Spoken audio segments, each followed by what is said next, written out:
Halo Sobat 100, masih bersama saya Rosyid Adrianto dalam program 100 Institute. Dan kita masih membahas soal-soal pada bab impuls dan momentum. Oke Sobat 100, pada video kali ini kita akan menentukan kelajuan dua benda setelah bertumbukan. Simak soalnya baik-baik ya. Jadi di sini diketahui ada benda A dan benda B masing-masing bermassa 3 kg bergerak saling mendekati dengan kelajuan 10 meter per second dan 7 meter per second. Jika kedua benda bertumbukan tidak lenting sama sekali, pertanyaannya, maka kelajuan kedua benda sesudah bertumbukan itu berapa? Oke Sobat 100, sebelum mengerjakannya lihat ilustrasi gambar berikut ini. Katakanlah di sini ada benda A. Benda A diketahui masanya adalah 3 kg. Saya misalkan bergerak ke kanan dengan kecepatan VA sama dengan 10 meter per second. Nah berikutnya ada benda B, masanya sama, nilainya MB sama dengan 3 kg. Diketahui di soal saling mendekati ya. Jadi saya misalkan yang benda B ini bergerak ke kiri, nilai VB sama dengan negatif 7 meter per second. Nah karena saling mendekati, keduanya pada saat tertentu akan terjadi tumbukan.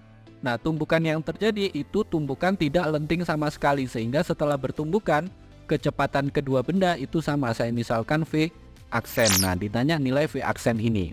Bagaimana caranya? Di sini Sobat 100 gunakan hukum kekekalan momentum, yang mana formulanya adalah momentum sebelum tumbukan sama dengan momentum setelah bertumbukan. Sebelum bertumbukan masing-masing benda punya massa dan kecepatan.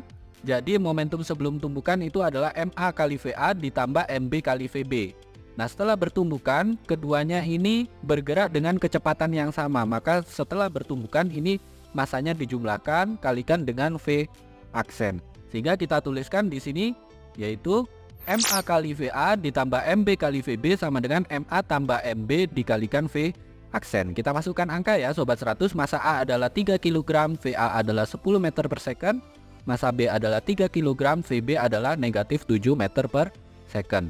Nah ini kita masukkan angka, jadi kita tuliskan di sini 3 kali 10 ditambah 3 kali negatif 7 sama dengan 3 tambah 3 kalikan V aksen. Kita hitung sama-sama ya Sobat 100, 3 kali 10 adalah 30, 3 kali minus 7 hasilnya negatif 21, 3 tambah 3 hasilnya 6. Sehingga kita tuliskan di baris berikutnya 30 kurang 21 sama dengan 6 kalikan V aksen.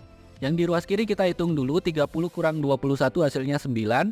Sehingga 9 sama dengan 6 V aksen, atau V aksen sama dengan 9 dibagi 6.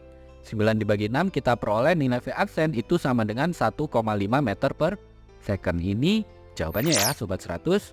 Oke Sobat 100, sampai di sini bisa dipahami ya. Jadi ingat baik-baik. Untuk soal berkaitan dengan tumbukan, Sobat 100 baca dulu soalnya. Setelah membaca soal, Sobat 100 ilustrasikan dulu gambar berdasarkan soal tersebut. Nah di soal ini diketahui bahwa benda A dan benda B itu bergerak saling mendekati. Jadi saya misalkan benda A ini bergerak ke kanan, benda B bergerak ke kiri. Nah setelah bertumbukan, diketahui di soal tumbukan yang terjadi itu tidak lenting sama sekali. Jadi setelah bertumbukan keduanya bergerak dengan kecepatan yang sama, dimisalkan V aksen. Nah yang ditanya nilai V aksen ini. Bagaimana menentukan nilai V aksen ini? Sobat 100 gunakan hukum kekekalan momentum, yang mana momentum sebelum bertumbukan sama dengan momentum setelah bertumbukan. Nah sebelum bertumbukan massa A dan massa B itu punya kecepatannya masing-masing. Jadi benda A dan benda B itu punya momentumnya masing-masing ya. Sehingga sebelum bertumbukan, formula yang kita pakai di sini adalah MA kali VA ditambah MB kali VB. Nah setelah bertumbukan, karena tumbukannya tidak lenting sama sekali, kecepatan kedua benda menjadi sama. Maka setelah bertumbukan momentumnya adalah MA tambah MB, ini masanya dijumlahkan kalikan V aksen. Nah Sobat 100 masukkan saja angka-angka yang sudah diketahui di soal. Sobat 100 lakukan perhitungan, nanti ketemu ya. Kelajuan kedua benda sesudah bertumbukan itu sekian meter per second. Begitu ya Sobat 100, sampai di sini bisa dipahami ya. Nah, kalau Sobat 100 sudah paham untuk video penjelasan ini, Sobat 100 bisa melihat atau mempelajari video penjelasan yang berikutnya.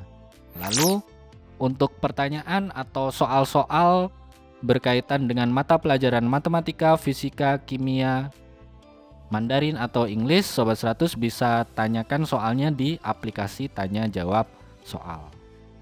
Oke Sobat 100, selamat belajar ya.